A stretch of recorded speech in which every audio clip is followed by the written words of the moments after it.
This is a 78 Camaro. It's an unusual situation.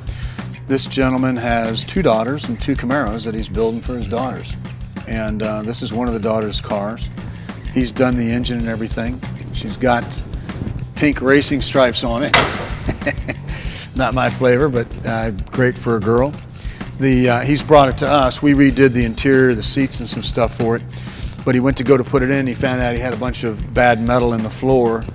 And so we're going to fix that for him.